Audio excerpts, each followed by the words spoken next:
سبحان اللہ سبحان اللہ ماشاء اللہ سبحان اللہ، کیا بات ہے، سبحان اللہ۔ قال اللہ تعالی وتبارک فی القرآن المجید والفرقان الحمید۔ بسم اللہ الرحمن الرحیم۔ یا ایھا الناس قد جاءکم برہان من ربکم وانزلنا الیکم نورا مبینا۔ صدق اللہ مولانا العظیم وصدق رسولہ النبی الکریم الرؤوف الرحیم۔ اللہم نور قلوبنا بالقرآن وزین اخلاقنا بالقرآن وادخلنا الجنة بالقرآن ونجنا من النار بالقرآن۔ قال اللہ تعالی وتعالی فی شان حبیبہ مخبرا وآمرا ان اللہ وملائکتہ یصلون علی النبی یا ایھا الذین آمنوا صلوا علیہ وسلموا تسلیما۔ الصلاۃ والسلام علیک یا رسول اللہ وعلی آلک واصحابک یا حبیب اللہ۔ تمام حمد و ثنا تعریف و توصیف اللہ جل مجدہ الکریم کی ذات بابرکات کے لیے، جو خالق کائنات بھی ہے اور مالک شش جہات بھی۔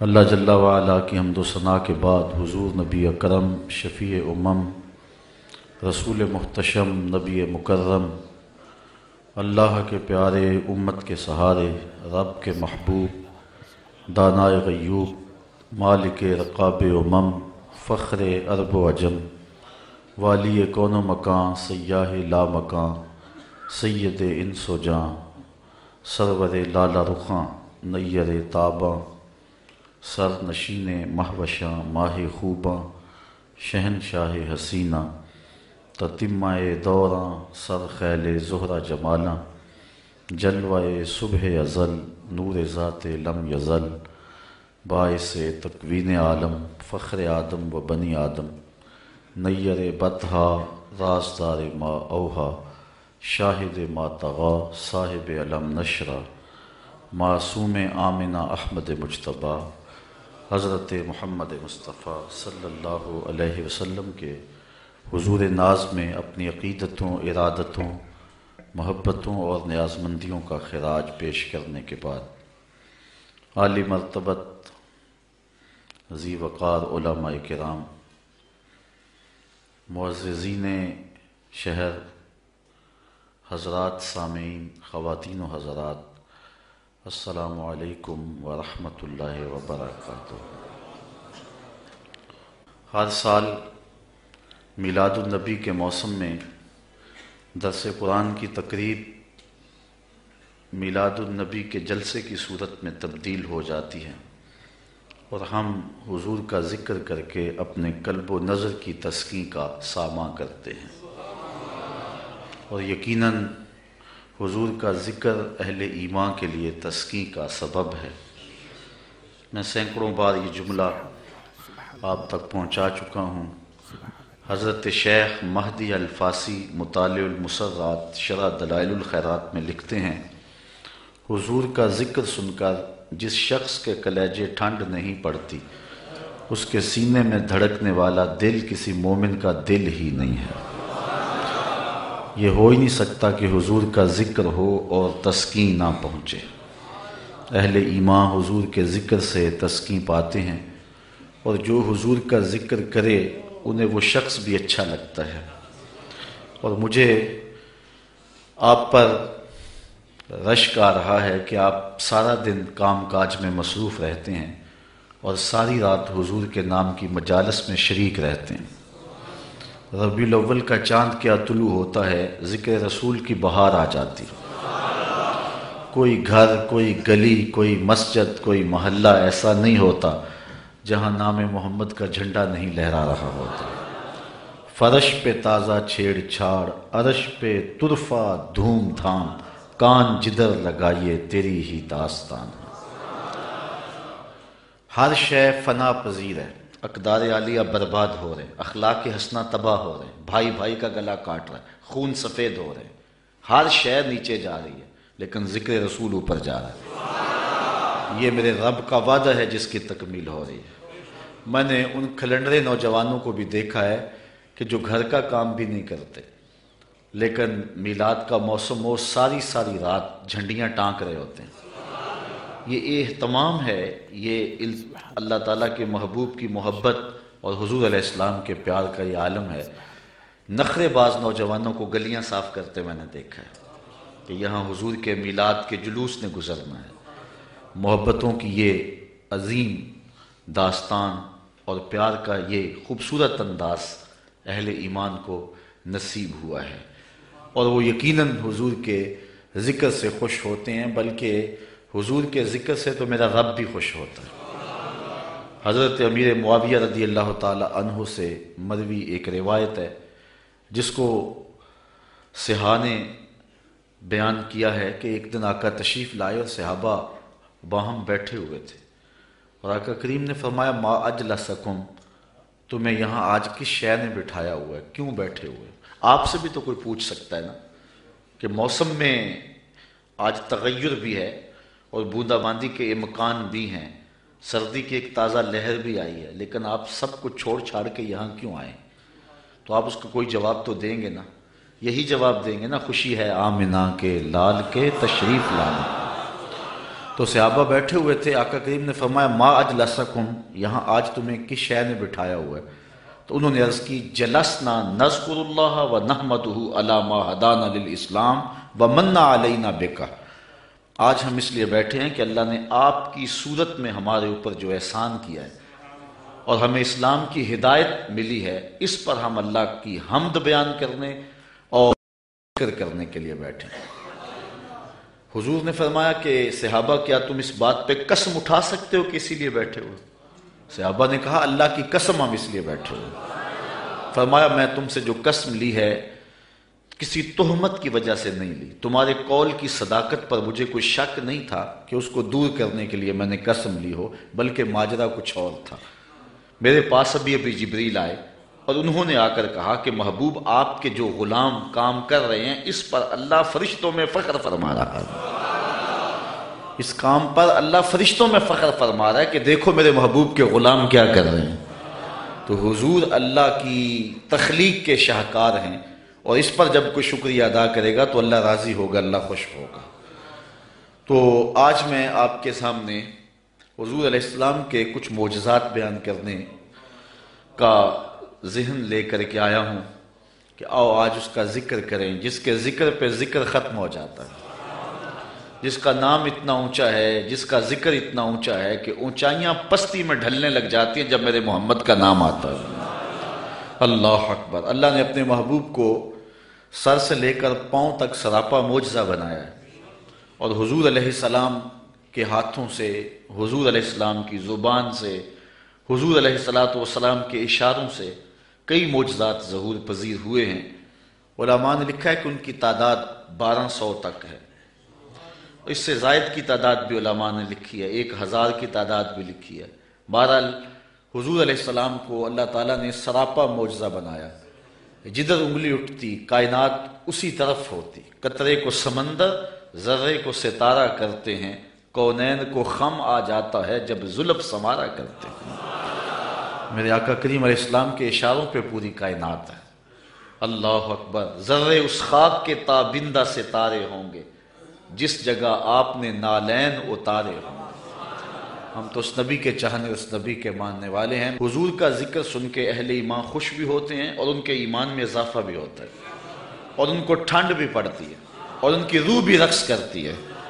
تو آؤ حضور علیہ السلام کے کچھ معجزات آپ تک پہنچاؤں۔ حضرت انس رضی اللہ تعالی عنہ روایت کرتے ہیں، امام بخاری نے اور امام مسلم نے اس حدیث کو اپنی اپنی اسناد کے ساتھ بیان کیا ہے۔ حضرت انس حضور کے خادم خاص ہیں، ویسے سارے صحابہ حضور کے خادم تھے، میں بھی حضور کا نوکر ہوں، آپ بھی حضور کے نوکر ہیں، تو لیکن جب کہا جائے کہ حضور کے خادم کا نام کیا ہے تو نام حضرت انس کا آتا ہے۔ ان کے والد تھے حضرت ابو طلحہ اور والدہ تھی ام سلیم، اور یہ ایسے خوش نصیب لوگ ہیں کہ ان کے بارے میں فرمایا گیا کہ ام سلیم جیسی بیوی کوئی نہیں اور ابو طلحہ جیسا شوہر کوئی نہیں۔ حضور جب ہجرت فرما کے مدینہ تشریف لائے نا تو حضرت انس اس وقت چھوٹی عمر میں تھے، تو حضرت ام سلیم ان کو لے کر کے حضور کی خدمت میں چلی گئیں اور عرض کی حضور یہ گھر کے کام کاج کیا کرے گا، کوئی گھر کا سودا سلف لانا ہو تو یہ آپ کی نوکری کیا کرے گا۔ پھر حضور حضرت انس سے بے پناہ محبت کیا کرتے، کبھی انس کہتے، کبھی انیس کہتے، کبھی یا ذل اذنین، او دو کانوں والے، کبھی یوں پیار کرتے۔ کہتے ہیں ایک بوٹی تھی نمکین، تو میں پہاڑوں سے کاٹ کے لاتا تھا اور اپنے ہم عمر بچوں کو دیتا، اس بوٹی کا نام حمزہ تھا۔ حضور نے مجھے ایک دن دیکھا اور فرمایا یا ابا حمزہ، او ابو حمزہ۔ حضور مجھے ابو حمزہ کہہ کے بھی پکارتے، انیس بھی کہتے، انس بھی کہتے، اور مجھے یا ذل اذنین، او دو کانوں والے، یہ کہہ کے بھی پکارتے تھے۔ حضور بڑی محبت کرتے، 10 سال تک انہوں نے حضور کی نوکری کی ہے، اور کہتے ہیں 10 سال میں ایک بار بھی ایسی نہیں آئی کہ حضور نے مجھے جھڑکا ہو، بس مجھے پیار ہی کیا ہے، جو کہ رحمت للعالمین جو ہیں۔ اب حضرت انس اس کو روایت کرتے ہیں، وعن انس قال کان النبی صلی اللہ علیہ وسلم عروسا بزینب، کہتے ہیں جس دن حضرت زینب سے حضور کا نکاح ہوا، حضرت انس کے لفظ سنیے، کان النبی صلی اللہ علیہ وسلم عروسا بزینب، جس دن حضور حضرت زینب کے دولے بنے۔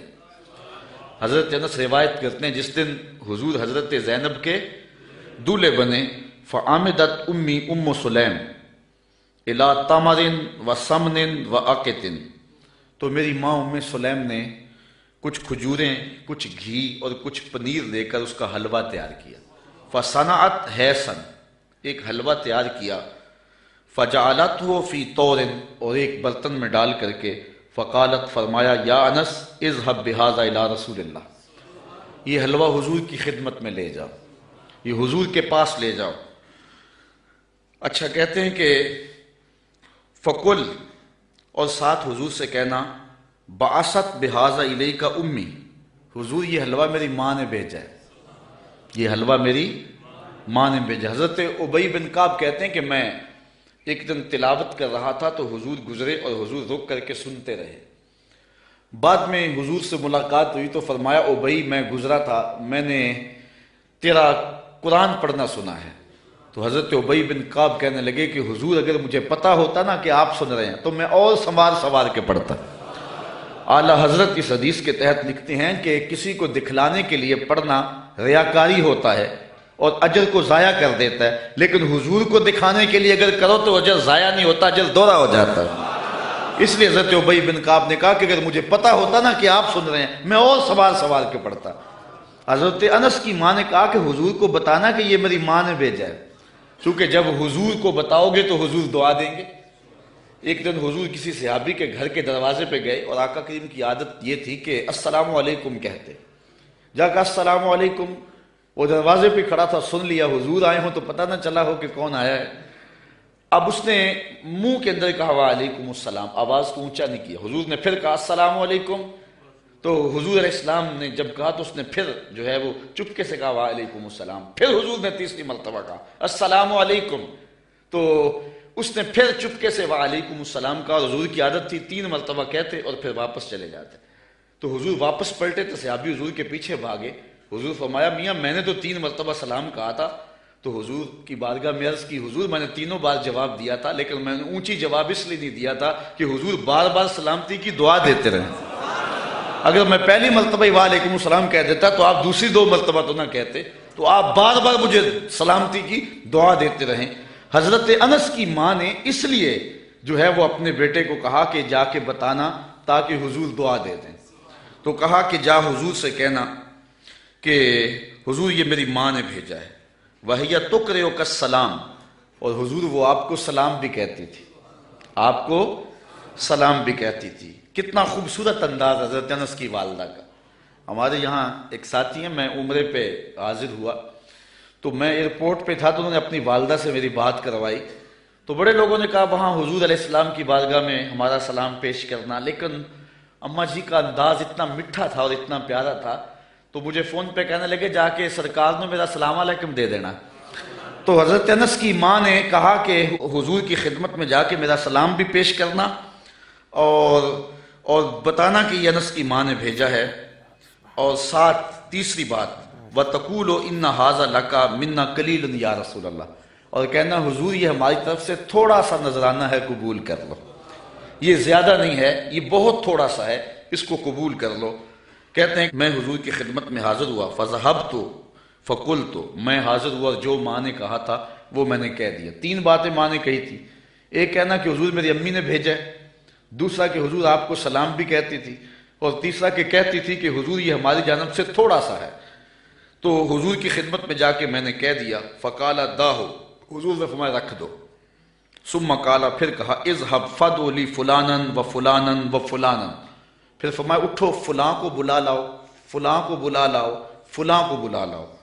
رجالا سماہم، حضور نے بہت سارے لوگوں کے نام بتائے کہ جاؤ فلاں کو بھی بلا کر کے لاؤ، فلاں کو بھی بلا کر کے لاؤ، اور پھر فرمایا وَدْعُ لِي مَنْ لَقِيتَ، اچھا جو بھی ملے اس کو بھی دعوت دے آنا۔ کچھ لوگ نام بنام بتائے کہ ان کو تو جا کے بلا کے لاؤ نا، اور ان کو پیغام میرا دے کے آؤ، اور پھر کرنا راستے کے اندر اگر تمہیں کو ملے تو اسے بھی کہہ دینا کہ تیری حضور کے گھر دعوت ہے۔ اچھا، حضرت انس رضی اللہ تعالیٰ عنہ فرماتے ہیں کہ میں چلا، فدعوت من سما ومن لقیت، جو حضور نے نام بتائے تھے میں نے جا کے ان کو بھی کہا، اور جو راستے میں ملا میں نے اسے بھی کہا، اور میاں تجھے حضور بلا رہے ہیں، حضور کے گھر میں تیری دعوت ہے۔ فرجعت فائز البیت غاص باہلہ، کہتے جب میں واپس پلٹا نا تو حضور کا ویڑا لوگوں کے ہجوم سے بھرا ہوا تھا۔ یار کوئی منسٹر دعوت دے کہ بیٹے کی شادی ہے آنا، تو لوگ پھولے نہیں سماتے، بتاتے پھرتے آج میں بڑا مصروف ہوں، میاں آج کیا ہے جی؟ آج میں نے شادی پہ جانا ہے۔ یار جس کو منسٹر بلائے، جس کو ایم پی اور ایم این اے بلائے، وہ تو خوشی سے پھولا نہ سمائے کہ آج فلاں گھر میری دعوت ہے، پھر ان کی خوشی کا عالم کیا ہوگا جن کی دعوت محمد عربی کے گھر میں تھی۔ تو کہتے جب واپس پلٹا تو گھر بھرا ہوا تھا لوگوں سے۔ اچھا، تابعی نے جس نے حضرت انس سے روایت سنی، اس نے کہا فقلت لانس، میں نے انس سے کہا، قیل لانس، حضرت انس سے کہا گیا، عددکم کم کان، کہ لوگ تھے کتنے؟ جن لوگوں سے گھر بھرا ہوا تھا ان کی تعداد کوئی اندازہ ہے؟ حضرت انس کہنے لگے 300 کے قریب ہوں گے لوگ۔ میں ایسے گیا اور ایسے پلٹ کے آ گیا، اور جب واپس آیا تو 300 لوگوں سے حضور کا گھر بھرا ہوا تھا۔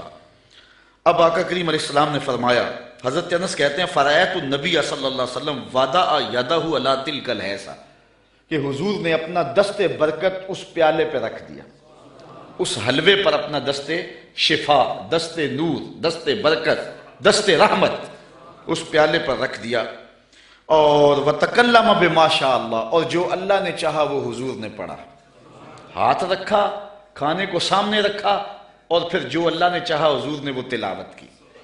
اللہ اکبر۔ اب کوئی ضد کرتا ہے کہ میں سامنے کھانا نہیں رکھنا، تو نہ رکھے، اس کی مرضی، لیکن حدیث یہی ہے کہ حضور علیہ السلام نے سامنے رکھا، ہاتھ بھی رکھا، اور جو اللہ نے چاہا پڑھا بھی حضور نے۔ اچھا، پھر اس کے بعد کیا کیا؟ ثم جعل یدعو عشرۃ عشرۃ یاکلون منہ، فرمایا 10 آتے جاؤ، 10 آتے جاؤ، 10 لوگ آتے گئے، ویقولو، اور حضور علیہ السلام ان کو فرماتے تھے، لہم ان کو، اذکر اسم اللہ ولیاکل کل رجل مما یلیہ، کہ ہر شخص اللہ کا نام لیتا جائے اور اپنے سامنے سے کھاتا جائے۔ قال فاکلوا حتی شبعوا، کہتے ہیں کہ لوگ کھا گئے حتیٰ کہ رج گئے۔ فخرجت طائفۃ ودخلت طائفہ، ایک گروہ جاتا دوسرا آ جاتا، حتی اکلوا کلہم، یہاں تک کہ سب نے ایک پیالے سے کھانا کھا لیا۔ قال لی یا انس ارفع، حضور نے مجھے کہا انس، جب سب لوگ کھا چکے تو حضور فرمایا انس پیالہ اٹھا لو، یہ برتن اٹھا لو۔ فرفعت، کہتے ہیں میں نے وہ برتن اٹھا لیا۔ اب آگے حضرت انس کی سنیے، کہتے ہیں فما ادری ہینا وضعت اکثر ام ہینا رفعت، حضرت انس کہتے ہیں میں فیصلہ نہیں کر سکتا کہ جب میں نے پیالہ رکھا تھا حلوہ اس وقت زیادہ تھا یا جب اٹھایا تھا اس وقت زیادہ تھا۔ دست شفا آیا تو برکتیں ہی برکتیں آ گئی۔ اس کو امام بخاری نے بیان کیا۔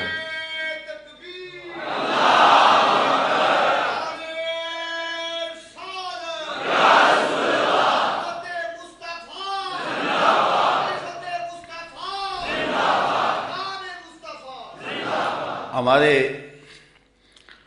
حضور علیہ السلام کا ایک اور معجزہ سنیے۔ حضرت ابو ہریرہ رضی اللہ تعالیٰ عنہ روایت کرتے ہیں، ہمارے ادھر ایک مولوی صاحب ہوا کرتے تھے، سیدھے سادھے بھولے بالے، درس نظامی تو نہیں پڑھے تھے لیکن حضور کے ساتھ پیار بڑا رکھتے تھے، اللہ ان کی مغفرت فرمایا، فوت ہو چکے ہیں۔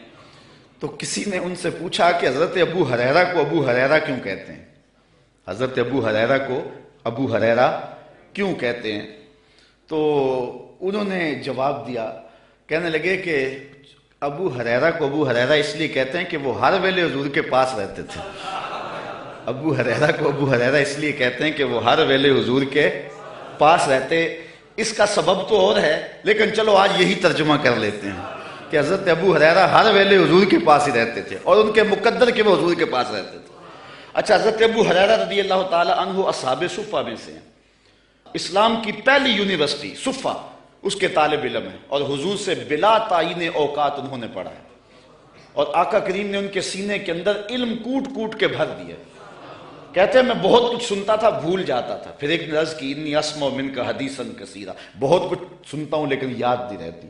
فرمایا ابسط ردا کا یا ابا ہریرہ، چادر بچھا لو۔ پھر چادر بچھی تو حضور نے یوں کوئی شے ڈال دی، فرمایا سمیٹو اور سینے سے لگاؤ۔ کہتے ہیں سینے سے لگایا، پھر بھول نہیں سکا۔ حضرت ابو ہریرہ نے حضور علیہ السلام سے کثرت کے ساتھ احادیث امت کو پہنچائی۔ اصحاب صفہ میں تھے، کوئی شخص خدمت کر جاتا، کوئی گھر میں چیز کسی نے تیار کی دے جاتا، کھا لیتے، بھوک بھی کاٹتے۔ کہتے ایک دن ایسا تھا کہ اتنی بھوک لگی کہ کھانے کے لیے کچھ نہ تھا، اور میری کمر بھی سیدھی نہیں ہو رہی تھی۔ میں مسجد نبوی کے ایسے زاویے میں جا کے بیٹھ گیا جہاں لوگوں کا گزر ہوتا تھا۔ میرا خیال یہ تھا کوئی گزرتا گزرتا مجھے دیکھے گا اور میرے چہرے پر بھوک اور پیاس کے آثار دیکھے گا تو کوئی میری ضیافت کرے گا اور میری کمر سیدھی ہو جائے گی، لیکن جو بھی آتا سلام لے کے گزر جاتا، کسی نے اس پہ غور نہ کیا۔ خیر حضرت عمر رضی اللہ تعالیٰ عنہ آئے تو میں نے ان سے قرآن مجید کی کسی آیت کے بارے میں پوچھا۔ میرا خیال تھا کہ یہ آیت بھی بتائیں گے اور ساتھ میرے سے ہم کلام بھی ہوں گے اور میرے اندر کی کیفیت جان جائیں گے۔ انہوں نے مجھے آیت بتائی اور جلدی سے چلے گئے۔ میں پھر پریشان، پھر حضرت ابو بکر صدیق رضی اللہ تعالیٰ عنہ آئے، میں نے ان سے بھی کوئی مسئلہ شرعی پوچھا، انہوں نے مسئلہ بتایا اور چلے گئے۔ میں دل میں سوچا کہ میرا مسئلہ تو حل نہ ہوا۔ کہا پھر میں بیٹھا تھا کہ دل و قلب و نگاہ کا مرشد اولین آ گئے، حضور آ گئے۔ میں نے حضور سے بھی کوئی مسئلہ پوچھا، حضور نے میری جانب غور سے دیکھا اور پھر مسکرا پڑے اور کہا ابو ہریرہ بھوک لگی ہوئی ہے؟ میں نے عرض کی حضور مجھے بھوک لگی ہوئی ہے۔ فرمایا میرے پیچھے آ جاؤ۔ حضور علیہ السلام نے اہل خانہ کو کہا کہ کوئی چیز ہے کھانے کے لیے؟ انہوں نے کہا کسی طرف سے دودھ کا ایک پیالہ آیا ہے۔ کہتے کہ میری جان میں جان آئی، لیکن حضور نے فرمایا ابو ہریرہ جو صفہ پہ بیٹھے ہیں ان کو بھی بلا لاؤ۔ صرف ابو ہریرہ رضی اللہ تعالی عنہ سے ہی پیار نہیں ہے، جو باقی خادم ہیں ان سے بھی پیار ہے۔ آقا تو سب کے ہیں نا، وہ بھی بھوک میں تڑپ رہے ہیں، کہا ان کو بھی بلا لاؤ۔ کہتے ہیں میں گیا ان کو بلا لایا، پھر حضور نے مجھے پیالہ دیا اور کہا دائیں سے شروع ہو جاؤ۔ میں اس پیالے کو پیش کیا اور ایک شخص سیراب ہو کے پی جاتا ہے، میں نے غور کیا تو ایک قطرہ بھی کم نہیں ہوا تھا۔ مجھے تسلی ہو گئی، میں نے دوسرے کو دیا، تیسرے کو دیا، 70 آدمی دودھ پی گئے، اور پیالے میں کمی واقعہ لگتا یہ تھا اللہ نے اس دودھ کا تعلق حوض کوثر کی نہر سے جوڑ دیا تھا۔ کہتے ہیں 70 آدمی دودھ پی گئے۔ پھر حضور فرمایا ابو ہریرہ کون باقی؟ میں نے عرض کی حضور ایک آپ باقی، ایک میں باقی۔ تو حضور نے فرمایا ابو ہریرہ پیو۔ کہتے ہیں میں نے پیا۔ فرمایا اور پیو، میں نے اور پیا۔ پھر فرمایا اور پیو۔ میں نے کہا مجھے اس رب کی قسم جس نے آپ کو حق کے ساتھ مبعوث کیا ہے، میرے میں تو ایک قطرے کی بھی اب گنجائش باقی نہیں رہی۔ تو حضور علیہ السلام نے میرے ہاتھ سے پیالہ لیا اور نوش جاں کیا۔ اعلیٰ حضرت فرماتے ہیں ہاں جناب ابو ہریرہ کیسا تھا وہ جام شیر، ہاں جناب ابو ہریرہ کیسا تھا وہ جام شیر جس سے 70 صاحبوں کا دودھ سے منہ بھر گیا۔ 70 آدمی دودھ کے ایک پیالے کو پی گئے۔ میرے استاذ المکرم قبلہ مفتی حبیب اللہ صاحب رحمۃ اللہ تعالی علیہ فرمایا کرتے تھے کہ ایک پہلو تو یہ ہے کہ دودھ کا ایک پیالہ 70-72 آدمیوں کو کافی ہو گیا، ذرا تھوڑا سا ادھر بھی غور کرو کہ 2 جہاں کا سردار ہے، 71 آدمیوں کا جوٹا پی رہا ہے۔ یہ پہلو بھی تمہارے پیش نظر رہنا چاہیے کہ 2 جہاں کا سردار ہو کہ اتنے آدمیوں کا جوٹا پی رہا ہے۔ اللہ اکبر۔ آئیے حضور علیہ الصلوۃ والسلام کہ ایک اور معجزہ کو سنتے ہیں اور اپنے ایمان کو تازہ کرتے ہیں۔ حضرت جابر رضی اللہ تعالی عنہ روایت کرتے ہیں، کہتے ہیں حدیبیہ کے مقام پہ آقا کریم وضو کرنے لگے تو لوگ اکٹھے ہو گئے۔ فرمایا کیا ماجرا ہے؟ عرض کی کہ حضور پانی نہیں ہے. تو اس لیے لوگ جو ہیں وہ پیاس سے تڑپ رہے ہیں. تو آقا کریم علیہ السلام نے جو ہے وہ کوزے کے اندر اپنا دستے برکت ڈال دیا. اب سنو حدیث کے لفظ، یہ بھی بخاری شریف کی روایت ہے. فوضع النبی صلی اللہ علیہ وسلم یدہ فی الرکوہ، حضور علیہ السلام نے اس کوزے میں، اس برتن میں اپنا دست شفا ڈال دیا. فجعل الماء یفور بین اصابعہ کامثال العیون، حضور کی انگلیوں سے پانی یوں پھوٹتا تھا جس طرح چشمے نکلتے تھے، یوں پانی پھوٹ رہا ہے. قالا فشربنا وتوضانا، کہا کہ ہم نے پانی پیا بھی اور وضو بھی کیا. قیل لجابر کم کنتم، راوی نے حضرت جابر سے بھی پوچھا کتنے کو لوگ تھے تم؟ قالا لو کننا مئۃ الف لکفانا، کہا لاکھ بھی ہوتے تو کافی تھا، لاکھ بھی ہوتے تو کافی تھا. کننا خمسہ عشرتا مئہ، لیکن ہم تھے جو ہیں وہ 1500، لیکن اگر وہ لاکھ بھی ہوتے تو وہ پانی کم نہ پڑتا. یہاں اعلی حضرت کا اسلوب پھر دیکھیے، آپ فرماتے انگلیاں ہیں فیض پر، ٹوٹے ہیں پیاسے جھوم کر. انگلیاں ہیں فیض پر، ٹوٹے ہیں پیاسے جھوم کر. ندیاں پنجاب رحمت کی ہیں جاری، واہ واہ، ندیاں پنجاب رحمت کی ہیں جاری، واہ واہ. حضرت انس روایت کرتے ہیں، قال نعى النبی صلی اللہ علیہ وسلم زیدا وجعفرا وابن رواحہ للناس قبل ان یاتیہم خبرہم. جنگ موتا پر حضرت نبی رحمت صلی اللہ علیہ وسلم نے صحابہ کو روانہ کیا. یہ 8 ہجری کو جنگ ہوئی ہے. مسلمانوں کی تعداد صرف 3000 اور ہرکل کے سپاہیوں کی تعداد 1 لاکھ. 3000 1 لاکھ کے مقابلے میں آئے. شام میں یہ جنگ گمسان کی لڑی جا رہی ہے. جنگ وہاں ہو رہی ہے اور حضور ہیں مدینے میں، اور آقا کریم یہاں بیٹھ کے جنگ کے واقعات سنا رہے ہیں، جنگ کے واقعات سنا رہے ہیں. تو حضور نے ارشاد فرمایا کہ اخذ رایۃ زید فاصیب، فرمایا جھنڈا اب حضرت زید نے پکڑ لیا. جھنڈا لشکر اسلام کا حضرت زید نے پکڑا ہے. پھر فرمایا کہ وہ شہید کر دیے گئے. ثم اخذ ابن رواحہ فاصیب، پھر فرمایا عبداللہ ابن رواحہ نے پکڑا جھنڈا، پھر فرمایا وہ بھی شہید کر دیے گئے. وَعَيْنَاهُ تَذْرِفَانِ، حضور یہ بیان کرتے جا رہے تھے اور آنکھوں سے آنسو ٹپک رہے تھے. پھر اس کے بعد حضور نے فرمایا حتی اخذ رایۃ سیف من سیوف اللہ، یعنی خالد بن الولید، فرمایا اب اللہ کی تلواروں میں سے ایک تلوار خالد بن ولید نے پکڑ لیا ہے. حتی فتح اللہ علیہم، یہاں تک کہ اللہ تعالیٰ نے ان کو فتح عطا فرما دی. بیٹھے مدینے میں ہیں، نظر کہاں ہے؟ جہاں موتا کی جنگ ہو رہی. یہ شام کے علاقے میں واقعہ ہے. حضرت خالد بن ولید کے ہاتھ پر اللہ تعالیٰ نے اسلام کو فتح دی اور 3000 مجاہدوں نے 1 لاکھ کے دانت کٹے کر کے رکھ دیے. اور حضرت خالد بن ولید کو سیف اللہ اسی موقع پہ کہا گیا. آپ نے کافروں پر اس جنگ میں 8 تلواریں توڑی تھی. تلوار توڑنا عرب میں بہادری کی علامت تھی. جو تلوار توڑتا اتنے لوگوں کو مارتا کہ اس کی تلوار ٹوٹ جاتی. اس جنگ میں 8 تلواریں توڑی حضرت خالد بن ولید.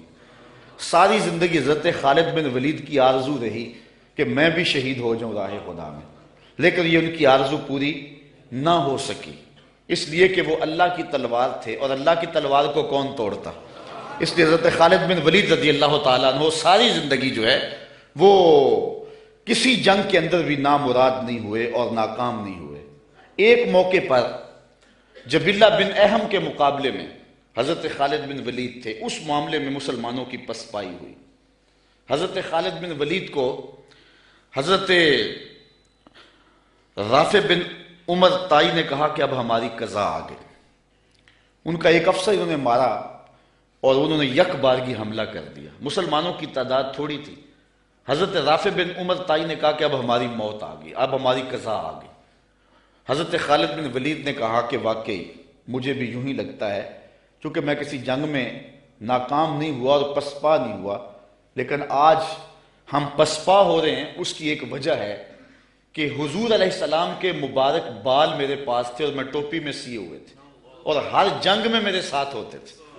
آج میں ٹوپی گھر بھول آیا ہوں اور یہ مصیبت جو ہمارے اوپر پڑی ہے اس لیے کہ میرے پاس آج وہ حضور علیہ السلام کے معجز نما بال جو ہیں آج وہ موجود نہیں ہیں.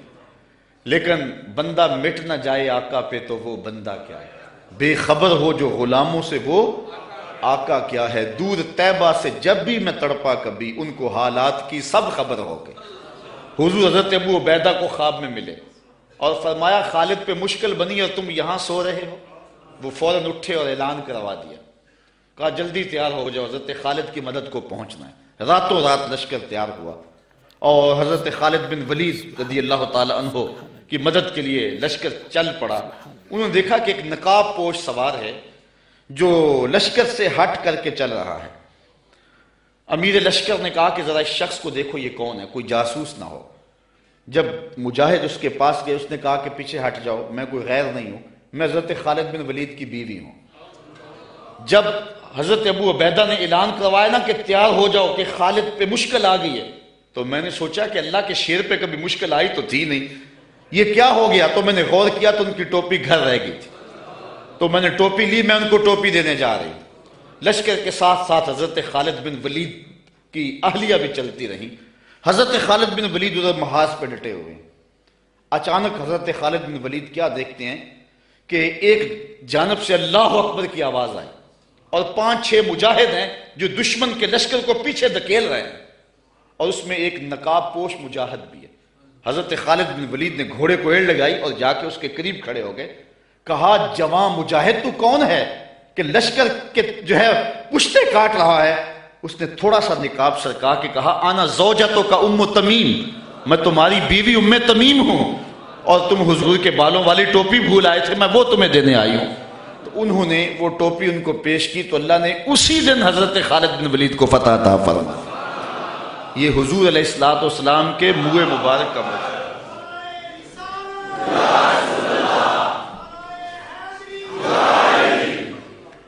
حضرت سلمان فارسی رضی اللہ تعالی عنہ نے 350 سال زندگی پائی.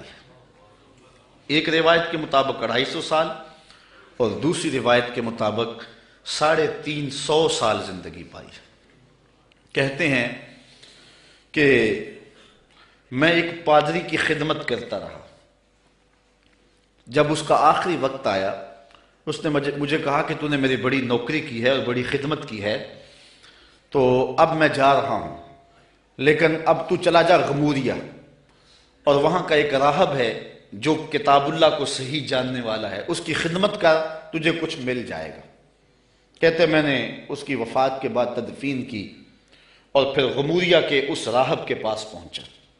ساری زندگی میں نے اس کی نوکری کی.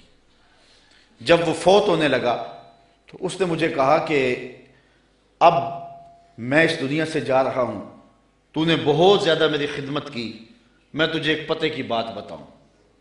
اب تو چلا جا مدینے میں، یثرب میں، یہ نبی آخر الزمان کی ہجرت گاہ ہوگا اور وہاں جا کے اس کا انتظار کر. اب وہ آنے والے، ان کے آنے کا وقت بالکل قریب آ گیا. کہتے میں نے اس کو کہا کہ مجھے کیسے پتہ چلے گا کہ یہ نبی ہے؟ کوئی شخص بھی تو دعویٰ کر سکتا ہے. کہا 3 نشانیاں ہوں گی. ایک تو یہ ہے کہ صدقہ قبول نہیں کرے گا، دوسری نشانی ہدیہ قبول کرے گا، تیسرا 2 کندھوں کے درمیان مہر نبوت ہوگی. کہتے میں نے وہاں سے رخت سفر باندھا. راستے میں ایک قافلے کو کہا کہ تم مجھے اپنے ساتھ لے جاؤ. انہوں نے مجھے تنہا سمجھ کے مجھے گرفتار کر لیا اور مدینے کے قریب آ کے ایک یہودی کے ہاتھوں مجھے فروخت کر دیا. میں نے کہا مجھے غلامی بھی قبول ہے، کبھی عرش پر کبھی فرش پر، کبھی ان کے در کبھی در بدر، غم عاشقی تیرا شکریہ میں کہاں کہاں سے گزر گیا. کہتے ہیں ایک دن میں اس یہودی کے باغ میں کام کر رہا تھا اور کھجوریں توڑ رہا تھا کہ مدینے کی گلیوں میں طلع البدر علینا کی آوازیں آنے لگی. چھلانگ لگائی اور دوڑ لگا دی. یہودی نے سمجھا کہ میرا غلام بھاگ گیا، اس نے بھاگ کر کے پکڑ لیا. حضرت سلمان فارسی کہنے لگے کہ میاں میرا جسم تیرا ہی غلام ہے لیکن دل کسی اور کا ہے. تو پھر میں حضور کی خدمت میں کچھ کھجوریں پیش کی تو فرمایا ہم نبی ہیں، ہم صدقہ نہیں لیا کرتے.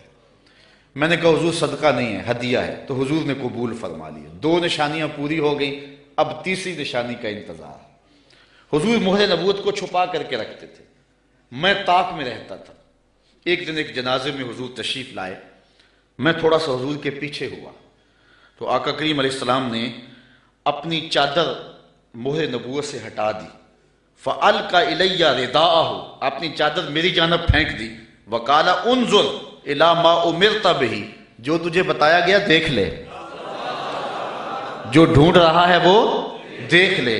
فَرَأَيْتُ الْخَاتِمَ بَيْنَ كَتِفَيْهِ مِثْلَ بَيْضَةِ الْحَمَامَةِ، تو پھر میں نے حضور کے دو کندھوں کے درمیان کبوتر کے انڈے کے برابر حضور کی مہر نبوت دیکھ لی اور ایمان کی دولت سے مالا مال ہو گئے۔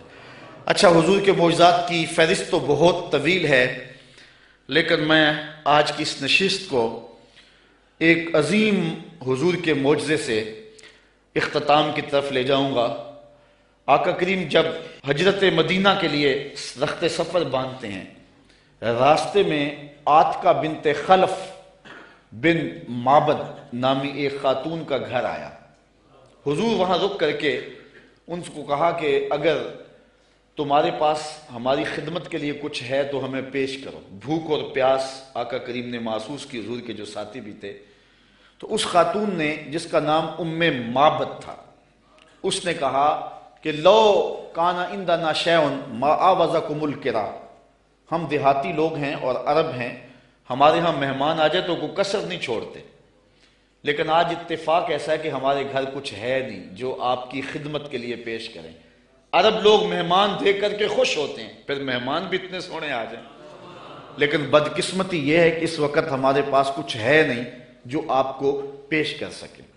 ایک جانب ایک بکری بندھی ہوئی تھی، لاغر اور کمزور سی۔ حضور فرمایا اگر تم کہو تو اس کا دودھ دھو لیں۔ اس نے کہا اس کی ہڈیوں میں گودا نہیں، کھیری میں دودھ کہاں ہوگا، اگر یہ چلنے کے قابل ہوتی تو ریوڑ کے ساتھ نہ جاتی۔ فرمایا اگر تم اجازت دو۔ اس نے کہا مجھے کیا اعتراض ہو سکتا ہے۔ تو حضرت سیدنا صدیق اکبر نے آگے بڑھ کے بکری کو کھولا اور حضور کے سامنے کھڑا کیا۔ آقا نے دست شفا، دست رحمت اور دست برکت اس بکری کی پشت پہ رکھا۔ جو ہی حضور کا ہاتھ آیا تو اس نے جھجری لی، ٹانگیں چوڑی کر دی، اس کی کھیری میں دودھ اترایا۔ حضور علیہ السلام نے فرمایا کہ کوئی برتن لا۔ اس نے گھر کا برتن پیش کیا۔ حضور نے دودھ دعا تو جھاگ اٹھنے لگی، حتیٰ کہ گھر کے سارے برتن دودھ سے بھر گئے۔ معبد کے گھر کی تھالیاں بھی دودھ سے بھر گئی۔ حضور نے بھی پیا، حضور کے ساتھیوں نے بھی پیا۔ معبد اور گھر میں اس کا ایک بچہ تھا، اس کے پاس، اس نے بھی دودھ پیا۔ حضور علیہ السلام نے دعائے برکت دی اور چلے گئے۔ معبد کو حضور کا پتہ پوچھنا یاد نہ رہا، بس حضور کے حسن اور جمال میں کھو گئی، اور پوچھنا یاد نہ رہا کون ہو، کدھر سے آئے ہو، نام کیا ہے۔ شام کو جب معبد بکریوں کا ریوڑ لے کر کے واپس پلٹا، اس نے کچی کلی پہ نور برستے دیکھا، انوار اترتے دیکھے۔ ایک بار وہ جدھر سے گزرے ہیں نصیر، ایک بار وہ جدھر سے گزرے ہیں نصیر، ہزار بار ادھر سے بہار گزری۔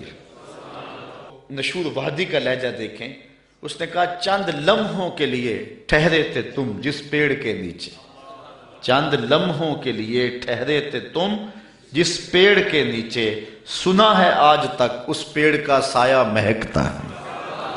آج تک اس درخت کے سائے سے بھی خوشبو آتی ہے جس درخت کے سائے میں چند لمحوں کے لیے آپ رکے تھے۔ معبد کا شوہر معبد کہتا ہے کہ کیا ماجرا ہے، آج ہمارے گھر میں یہ جو رونق ہے اور یہ جو تازگی ہے اور یہ انوار اتر رہے ہیں، کیا ماجرا ہے؟ تو معبد کو حضور کا نام تو پوچھنا یاد نہیں رہا، اس نے اپنے طور پہ حضور کا نام رکھ لیا۔ اس نے کہا آج ہمارے گھر میں مبارک آیا تھا، آج ہمارے گھر میں مبارک آیا تھا۔ معبد پوچھتا ہے کہ مبارک کیسا تھا جو سارے گھر کو روشن کر گیا، وہ کیسا تھا؟ تو معبد تاصف رسول اللہ صلی اللہ علیہ وسلم، معبد حضور کا حلیہ بیان کرتی، کہتی ہے فقالت رأیت رجلا ظاہر الوضاء، میں نے ایک ایسا شخص دیکھا ہے کہ جس کا رنگ نکھرا ہوا تھا، جس کا چہرہ چمک رہا تھا۔ حضور علیہ السلام کے رنگ کے بارے میں یہ بھی حدیث آتی ہے، اظہر اللون، حضور کا رنگ جو ہے بالکل واضح اور چمکدار تھا۔ ابیض کے لفظ بھی آتے ہیں۔ معبد کہتی ہے رأیت رجلا ظاہر الوضاء، میں نے ایک ایسا شخص دیکھا جس کا رنگ نکھرا ہوا تھا۔ اللہ اکبر. حدیث بہت طویل ہے. کسیم وسیم وفی عینیہ داج وفی اشفارہ وطف وفی صوتہ سہل احول اکحل ازج اکرن وفی عنقہ سطع وفی لحیتہ کساسہ. کہا کیا بتاؤں، رنگ سونا تھا، ابرو ملے ہوئے تھے، پلکیں لمبی تھی، آنکھیں سرمگی تھی، گردن سراہی جیسی تھی، ہاتھ خوبصورت تھے، خاموش ہوتے تو پھر بھی وقار ہوتا. لیکن میں ام معبد کا صرف ایک جملہ آپ کی نظر کرنا چاہ رہا ہوں. ہزارہا مصنفین، نثر نگار اور شعراء اور ادباء کے سارے ادب پارے اور ساری نثر نگاریاں اور ساری انشاء پردازیاں اس کے ان دو جملوں پہ قربان. ام معبد نے کیا کہا، میرے شوہر میں کیا بتاؤں کہ وہ مبارک کیسا تھا، میں کیا بتاؤں وہ مبارک کیسا تھا، بس اتنی بات سن لو. ابہ الناس وَأَجْمَلَهُ مِنْ بَعِيدٍ وَأَحْسَنَهُ مِنْ قَرِيبٍ. وہ اتنا سونا تھا جب کوئی اس کو دور سے دیکھتا تو سونا نظر آتا، قریب آ کے دیکھتا تو اور سونا نظر آتا. یہ دو جملے اس کے دیکھیے، دور سے کوئی دیکھے تو پھر بھی سونا، قریب آئے تو پھر بھی. کچھ لوگ دور سے بھلے لگتے ہیں، قریب آئے تو نقوش میں وہ کشش نہیں ہوتی ہے. کچھ لوگ قریب سے سونے، دور سے دھندلے ہو جاتے ہیں. لیکن کہا وہ اتنا سونا تھا، دور تھا پھر بھی سونا لگتا تھا، قریب آیا تو پھر بھی. اچھا یہاں اس نے حضور کی سیرت بھی بیان کی ہے. کچھ لوگ دور سے اچھے لگتے ہیں، قریب آ کے اچھے، دور سے اچھے لیکن رشتہ داری کر کے دیکھو تو اچھے نہیں ہیں، کاروبار کر کے دیکھو تو اچھے نہیں ہیں، دوستی لگا کے دیکھو تو اچھے نہیں ہیں، سفر کر کے دیکھو تو اچھے نہیں ہیں. وہ کیا کسی نے کہا اس کے لہجے میں یوں تو برف تھی لیکن جو چھو کے دیکھا تو ہاتھ جل گئے. کچھ لوگ دور سے سہانے سہانے، قریب آئیں تو کان پھٹیں ڈھول کی طرح. لیکن اس نے حضور کی صورت بھی بیان کی اور ان جملوں میں حضور کی سیرت بھی بیان کی. کہا وہ اتنا سونا تھا، دور تھا تو پھر بھی سونا لگتا تھا، قریب آ گیا تو پھر بھی سونا لگتا تھا. دور تھا تو نظریں جھکی ہوئی تھی، قریب آیا تو حیا کے پہرے تھے. عجیب حسن تھا، عجیب رنگ تھا، دور سے بھی سونا لگتا تھا، قریب سے بھی سونا لگتا تھا. اچھا ایک ترجمہ اس کا میں نے بھی کیا ہے، اگر آپ کا ذوق ہو سلامت. اس نے کہا کہ کیا بتاؤں، دور سے بھی سونا اور قریب سے بھی سونا. تو میرے ذہن میں اس کا مفہوم ایک یہ بھی آیا ہے، مفہوم وہی ہے لیکن ایک یہ بھی آیا ہے اور آپ اس کی تائید کریں گے، علماء تشریف فرما ہے، شفقت فرمائیں گے. تو اس نے کہا کہ میں کیا بتاؤں وہ کتنا سونا تھا، دور تھا تو سونا لگتا تھا، قریب آیا تو اور سونا لگتا تھا. تو میں کہتا ہوں کہ حضور دور سے بھی سونے اور قریب سے بھی. جنہوں نے قریب سے دیکھا نا انہوں نے کہا کل قمر لیلۃ البدر لم ارا قبلہ ولا بعدہ مثلہ. کیا پوچھتے ہو، 14ویں رات کا چمکتا ہوا چاند تھے حضور. حضور جیسا نہ پہلے دیکھا نہ بعد میں دیکھا. یہ کس نے کہا؟ حضرت ابو ہریرہ نے. جس نے پاس کھڑے ہو کر کے دیکھا، جس نے قریب سے دیکھا اس نے کہا کل قمر لیلۃ البدر. اور جس نے 13 صدیوں کے فاصلے پہ کھڑے ہو کے دیکھا اس نے کہا مکھ چند بدر شاہ شانی، متھے چمک دی لاٹ، کالی زلفت اکھ مستانی ہے، مخمور اکھی ہند مد بھری. جس نے قریب کھڑے ہو کے دیکھا اس نے کہا کہ چاند چڑھا ہوا تھا اور حضور لال دھاری دار یمنی چادر اوڑھ کے آرام کر رہے تھے. حضرت جابر بن سمرہ کہتے ہیں کبھی اسے دیکھوں کبھی انہیں دیکھوں، فائزہ ہوا اندی احسن من القمر. پھر میں نے فیصلہ کیا نہیں حضور سونے ہیں. جس نے قریب سے دیکھا اس نے کہا کہ چاند سے حضور سونے ہیں، اور جو 13 صدیوں کے فاصلے پہ کھڑے ہو کے بریلی سے دیکھتا رہا اس نے کہا خورشید تھا کس زور پر، کیا بھڑ کے چمکا تھا قمر، بے پردہ جب وہ رخ ہوا یہ بھی نہیں وہ بھی نہیں. جس نے قریب سے دیکھا اس نے کہا کان رسول اللہ صلی اللہ علیہ وسلم افلج الثنیتین اذا تکلم رویا کالنور یخرج من بین ثنایاہ، کہ حضور کے سامنے والے دانتوں میں ہلکا سا سوراخ تھا اور حضور جب بولتے تھے نور کی کرنیں چھن چھن کے نکلتی تھی. یہ حضرت عبداللہ ابن عباس نے کہا جو پاس کھڑے تھے اور جو 14 صدیوں کے فاصلے پہ کھڑا تھا اس نے کہا تو اجے میرا یار نہیں ڈٹھا جنہوں ویک کے چند شرماوے، ادھی راتی دن چڑھ جاوے جیو رخ تو نقاب اٹھاوے، تے جیو نکلے سیر کرن نو سارا گلشن سیس نواوے، اتے دھرتی لف لف جاوے، جے ہاتھ پھلاں وچ رکھدا ہاتھ پھلاں تو ود جاوے، نین نشیلے مست رسیلے وچ سونا کجل سہاوے، اکھ اگڑے تے انج پیا جاپے جویں میں خانہ کھل جاوے، تے جے او کھولے پیچ زلف دے اتے راہی راہ پل جاوے، توبہ توبہ حسن سجن دا چال نہ چلی جاوے، بجلی ڈردی لشک نہ مارے متا بے ادبی ہو جاوے علم خدا نے اینا دتا عقلاں وچ نہ آوے عقل خدا نے اینی دتی علماں وچ نہ آئے کی اعجاز نظر وچ او دی جو آوے وک جاوے خلق او دے نے مول ہی دنیا کوئی ورلا ہی جان بچاوے آزم ایڈا سونا ماہی سنو کدھرے نظر نہ آوے جنہوں نے قریب سے دیکھا انہوں نے بھی کہا سونا جنہوں نے قریب سے دیکھا انہوں نے بھی کہا سونا اور جنہوں نے دور سے دیکھا انہوں نے بھی کہا سونا جنہوں نے قریب سے دیکھا اس کا نام محمد بن مسلمہ تھا اس نے کہا اگر ٹیڑھی نظر سے دیکھا نا میرے رسول کو آنکھیں توڑ دوں گا یہ جس نے قریب کھڑے ہو کے دیکھا اور جو 13 صدیوں کے بعد کھڑے ہو کے دیکھتا رہا اس کا نام غازی علم الدین تھا اس نے کہا ٹکڑے کر دوں گا راجپال اگر ٹیڑھی نگاہ سے دیکھا میرے رسول کو جس نے قریب کھڑے ہو کے دیکھا اس کا نام عمر بن خطاب تھا اور جو 14 صدیوں کے فاصلے پہ کھڑا تھا اس کا نام عامر چیمہ تھا جس نے قریب کھڑے ہو کر کے دیکھا وہ حضور کے غلام تھے اور صحابہ تھے اور جس نے 14 صدیوں کے فاصلے پہ کھڑے ہو کر کے دیکھا ملازم تو پولیس کا تھا اس نے کہا تو گورنر ہے تو میں محمد کا نوکر ہوں میں کاٹ کے ٹکڑے کر دوں گا اگر تیری نظر سے بھی دیکھا تو کہا کوئی قریب سے دیکھے پھر بھی واری جائے دور سے دیکھے پھر بھی واری جائے تو اجے میرا یار نہیں ڈٹھا جنہوں دیکھ کے چند شرم آوے کہا کیا بتاؤں کہ وہ قریب سے بھی سونا اور دور سے بھی سونا اچھا اس نے حضور کا حلیہ بیان کیا ام مابت میرے بچے تیرے پہ قربان ام مابت میری نسلیں فدا تیرے ایک ایک جملے پہ حضور کا حلیہ بیان کیا اور حد کر دی ام مابت نے دعا کرو اللہ ہمیں حضور کی زیارت نصیب فرمائے یا اللہ واسطہ ڈالتے ہیں ام مابت کا ہمیں حضور کی زیارت دے دے یہ آنکھیں اس قابل تو نہیں ہیں لیکن مالک تو کرم کر ہم تیرے محبوب کا نام لے رہے ہیں ام مابت کا صدقہ حضور کی زیارت دے دے اچھا ام مابت نے حضور کا حلیہ بیان کیا مبارک کا حلیہ بیان کیا ام مابت حلیہ بیان کر کے فارغ ہوئی تو بچہ بولا امی وہ بکری والی بات سنائی نہیں جو بکری کی پشت پہ ہاتھ پھیرا تھا مبارک نے وہ تو بات نہیں سنائی اللہ اکبر اب ابو مابت کہتا تم نے زیادتی کیا میرے سے جب مبارک آیا تو مجھے بلایا کیوں نہیں اس کو میں بھی دیکھنا چاہتا تھا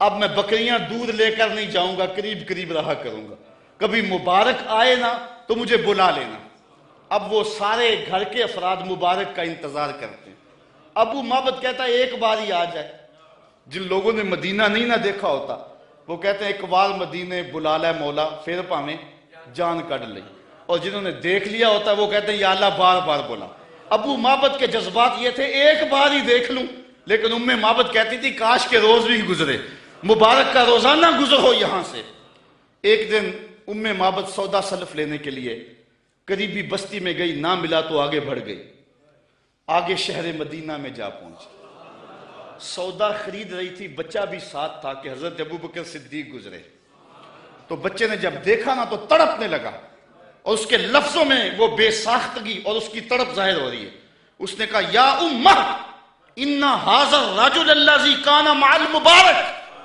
اے امی اس دن جو مبارک کے ساتھ نہیں بندہ تھا یہ جا رہا ہے سودا چھوڑا حضرت ابوبکر صدیق کے پیچھے اور پوچھتے ہیں مبارک کہاں ہے تم تو مل گئے ہو مبارک کدھر ہے اب نام تو اپنے طور پہ رکھا ہوا تھا حضرت ابوبکر صدیق فرمایا کس مبارک کو ڈھونڈ رہی ہو کہا وہی جس نے بکری کی پشت پہ ہاتھ پھیرا تھا کہا آؤ تمہیں مبارک کے ڈیرے پہ لے چلو حضور صحن مسجد نبوی میں بیٹھے ہوئے تھے جب بچے نے دیکھا تو پھر چیخا اور کہا امی وہ دیکھو مبارک بیٹھا ہوا یہ حضور کے قدموں میں بیٹھ گئی اور برکت لوٹی حضور نے اسلام دیا انہوں نے قبول کیا واپس پلٹے گھر آئے شام کو ابو مابت کے واپس آنے کا جب وقت ہوا نا تو ماں کہتی تھی بیٹے تو خاموش رہنا میں بتاؤں گی تمہارے باپ کو بیٹا کہتا نہیں امی مبارک کے ساتھی کو میں نے دیکھا تھا اس لیے میں نے بتانا ابو کہ ہم مبارک کو دیکھ آئے ہیں شام کو جب ابو مابت آیا نا یہ دونوں بتانے لگے وہ پہلے ہی بول پڑا کہا گھر پھر چمک رہا ہے مبارک پھر آیا تھا انہوں نے کہا مبارک تو نہیں آیا ہم اس کا ڈیرا دیکھ آئے ہیں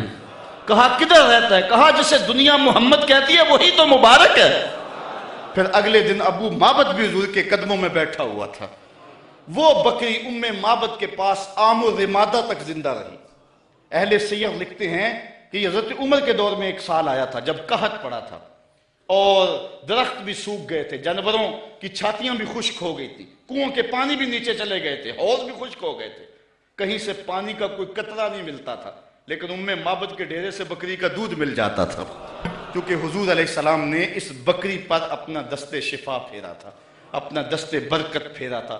یہ حضور علیہ السلام کے ہاتھ کی اور حضور علیہ السلام کے دست نور کی برکت ہے۔ یہ ہاتھ تو اٹھ جائے تو چاند کے ٹکڑے ہوتے ہیں، یہ ہاتھ اٹھ جائے تو سورج پلٹ کے سر کے وقت پہ آتا ہے۔